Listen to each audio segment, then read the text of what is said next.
नमस्कार दोस्तों, मैं डॉक्टर किशोर कटारा स्वागत करता हूं आप सभी का मेरे YouTube चैनल पर। दोस्तों, अगर आप मेरे YouTube चैनल पर नए हो और पहली बार मेरा वीडियो देख रहे हो तो प्लीज़ मेरे YouTube चैनल को सब्सक्राइब कर दीजिए। इसके अलावा अगर आपको हेल्थ से रिलेटेड कोई इन्फॉर्मेशन चाहिए या फिर आपको होम्योपैथी मेडिसिन से रिलेटेड कोई इन्फॉर्मेशन चाहिए तो आप मुझे दिए गए व्हाट्सअप नंबर पर मैसेज कर सकते हो या जो मेरा मोबाइल नंबर है आप मुझे उस पर कॉल भी कर सकते हो। दोस्तों, आज हम एक बहुत ही इंपॉर्टेंट होम्योपैथी मेडिसिन के बारे में बात करेंगे और ये जो होम्योपैथी मेडिसिन है ये डायबिटिक पेशेंट के लिए, जो शुगर के मरीज रहते हैं उनमें शुगर लेवल को मेंटेन करने के लिए या जो शुगर लेवल है उसको कम करने के लिए यूज़ किया जाता है। दोस्तों, कई सारे ऐसे पेशेंट होते हैं जो मुझे कॉल करके पूछते हैं कि क्या होम्योपैथी में भी डायबिटीज़ का इलाज संभव है, क्या होम्योपैथी में भी ऐसी मेडिसिन आती है जो हमारे बॉडी के अंदर शुगर लेवल को मेंटेन कर सके। तो जी हाँ, होम्योपैथी में कई सारी ऐसी मेडिसिन है और उसमें से एक बहुत ही इम्पॉर्टेंट होम्योपैथी मेडिसिन है वो है साइजेजियम जेम्बोलिनम। दोस्तों, ये जो होम्योपैथी मेडिसिन है ये जामुन की बनी हुई होती है और आप सभी लोग जानते हैं कि जामुन डायबिटिक पेशेंट के लिए कितना ज़्यादा फायदेमंद होता है। दोस्तों, ये जामुन जो रहता है हमारे शरीर के अंदर शुगर लेवल को कम करता है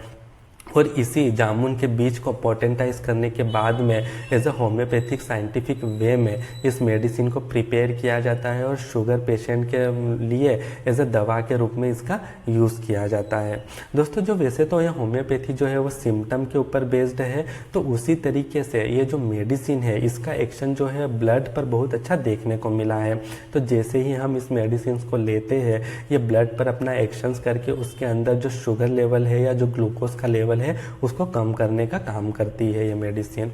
दोस्तों, सबसे पहले हम जानते हैं कि एक्चुअल में होता क्या है डायबिटीज़। तो दोस्तों, हमारे शरीर के अंदर एक हार्मोन सीक्रेट होता है जिसका नाम है इंसुलिन। दोस्तों, हमारी बॉडी में ये जो इंसुलिन होता है ये एक्स्ट्रा शुगर को ऑब्जर्व करने का काम करता है, लेकिन किसी कारण से अगर या किसी पैथोलॉजी से अगर हमारे अंदर ये जो इंसुलिन है ये कम सीक्रेट होने लगता है जिसके कारण कि ठीक से शुगर का ऑब्जर्व नहीं हो पाता है, जिसके कारण कि धीरे धीरे करके हमारी ब्लड में, हमारे यूरिन में, हमारी बॉडी में शुगर का लेवल हाई होने लगता है और कंटिन्यू अगर हमारे शरीर के अंदर शुगर लेवल बढ़ता है तो हमारे बॉडी के अंदर कई सारे फिजियोलॉजिकल सिम्टम देखने को मिलते हैं, जैसे कि चक्कर आना, डिजीनेस लगना, वर्टाइगो होना, मुंह सूखना या बार बार यूरिन पास करना, जो कि शुगर लेवल के पेशेंट में, जो शुगर के मरीज होते हैं उनमें बहुत ही कॉमन सिम्टम होता है पॉलीयूरिया, जिसमें मरीज को बार बार यूरिन पास करने के लिए जाना पड़ता है। इसके अलावा जो लेटर स्टेज होती है उसमें कई सारे हैं, जैसे कि कार्डियक फेलियर देखने को मिलता है, किडनी फेलियर देखने को मिलता है,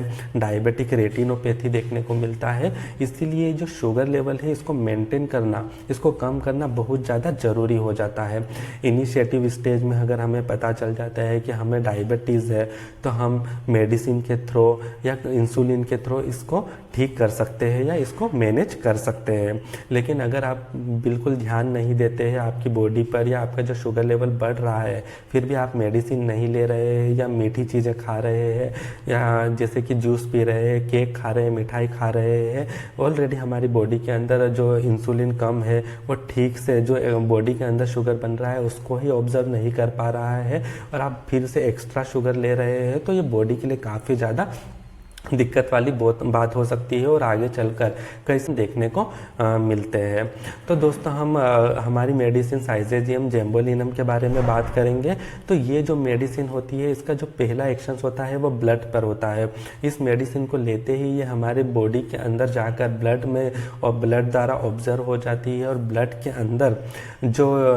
एक्स्ट्रा शुगर रहता है, एक्स्ट्रा ग्लूकोज रहता है उसको ऑब्जर्व करने का काम करती है, या हम कहे कि हमारी बॉडी के अंदर जो एक्स्ट्रा शुगर है उसको कम करने का काम करती है। इसके अलावा इसका जो दूसरा यूज़ होता है वो होता है पॉलीयूरिया में, जहाँ पर जो शुगर के पेशेंट होते हैं उनमें बार बार यूरिन पास करने की जो समस्या है उनमें इस मेडिसिन का यूज़ किया जाता है। तो जो पेशेंट डायबिटीज़ से सफ़र कर रहे हैं, बार बार यूरिन पास करने की दिक्कत हो रही है, तो ऐसे मरीज भी इस मेडिसिन का यूज़ करते हैं। इसके अलावा जो तीसरा पॉइंट होता है वो होता है डायबिटिक अल्सर।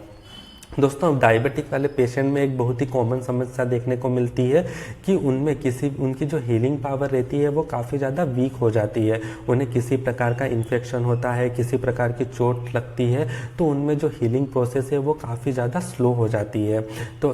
पेशेंट जो रहते हैं जिनमें कि डायबिटिक अल्सर देखने को मिलता है, छोटे छोटे फिस्चुल्स बन जाते हैं, छोटे छोटे दाने आ जाते हैं स्किन के ऊपर, तो वो काफ़ी ज़्यादा स्लो हील होते हैं, या कहे कि ठीक से हीलिंग प्रोसेस जो है वो काफ़ी ज़्यादा स्लो हो जाती है। तो ऐसे केसेस में भी जो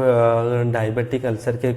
पेशेंट रहते हैं उनमें भी इस मेडिसिन का यूज़ किया जा सकता है। तो हम इसके अलावा जो कुछ एक्स्ट्रा सिम्टम्स रहते हैं जैसे कि चक्कर आना, ड्राइनेस ऑफ माउथ, बहुत ज़्यादा मात्रा में भूख लगना, नम्बनेस ऑफ हैंड्स जैसे कि हाथ पैरों में सुन्नपन लगना, या हाथ पैरों में दर्द होना, या फिर किसी प्रकार का इन्फेक्शन हो गया है वो बहुत जल्दी बहुत धीरे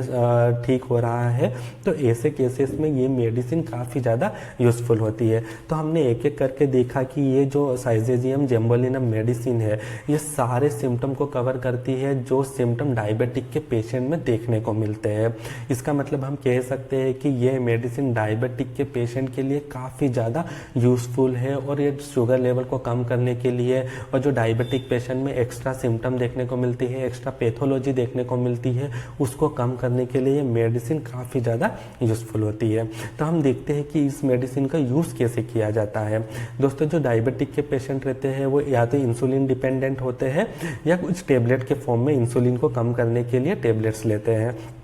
तो आपको तुरंत ही इन मेडिसिन को बंद नहीं करना है, आपको धीरे धीरे करके होम्योपैथी मेडिसिन लेने के साथ में इन मेडिसिन को कम करना है, ना कि बंद करना है। तो जिन पेशेंट का शुगर लेवल 250 से लेके 400 के बीच में रहता है, अगर आप रिपोर्ट्स कराने जाते हैं और 250 से लेके 400 के बीच में जिनका शुगर लेवल रहता है, तो ऐसे पेशेंट सुबह, दोपहर, शाम में 3 टाइम 10-10 बूंद 1 कप पानी में घोलकर इस मेडिसिन का यूज़ कर सकते हैं। इसके अलावा जिन पेशेंट का शुगर लेवल 150 से लेकर 250 के बीच में रहता है, तो ऐसे पेशेंट 2 टाइम सुबह और शाम में 10-10 बूंद 1 कप पानी में घोलकर इस मेडिसिन का यूज़ कर सकते हैं। आप देखोगे कि धीरे धीरे करके अगर आप कंटिन्यू ऑब्जर्व करोगे या ऑब्जर्वेशन में आप रखोगे, कंटिन्यू रिपोर्ट्स कराओगे, शुगर टेस्ट कराओगे, तो आपका जो शुगर लेवल है उसमें आपको काफ़ी ज़्यादा कमी देखने को मिलेगी। लेकिन एक बात फिर से मैं आपसे कहना चाहता हूँ कि आपको जो आपकी एलोपैथी मेडिसिन चल रही है उसको अचानक से बंद नहीं करना है, without any suggestion of doctor, या without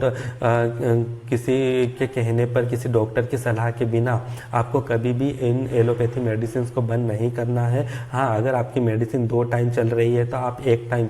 homeopathy medicine, 1 time allopathy medicine, इस टाइप से आप इस मेडिसिन को ले सकते हैं। और काफ़ी टाइम तक सुपरविज़न करने के बाद में, ऑब्जर्व करने के बाद में, जब आप देखते हो कि आपको इस मेडिसिन से काफ़ी अच्छा रिजल्ट मिल रहा है, तब आप इस मेडिसिन को कंटिन्यू कर सकते हो और साथ में जो एलोपैथी मेडिसिन से उसको कम कर सकते हो। लेकिन फिर से मैं आपसे कहना चाहूँगा कि विदाउट डॉक्टर की सलाह के आप आपकी मेडिसिन को बंद ना करें, बस आप साथ में होम्योपैथी मेडिसिन को चलने दो। ये जो होम्योपैथी मेडिसिन है ये मैनेजमेंट के साथ में आपके जो शुगर है उसको ठीक करने में हेल्प करेगा, और अगर आप कंटिन्यू इस मेडिसिन को लेते हैं तो आपकी जो एलोपैथी मेडिसिन है हो सकता है कि वो परमानेंटली बंद हो जाए और आप सिर्फ होम्योपैथी मेडिसिन से ही आपके शुगर लेवल को मेंटेन कर सके। धन्यवाद।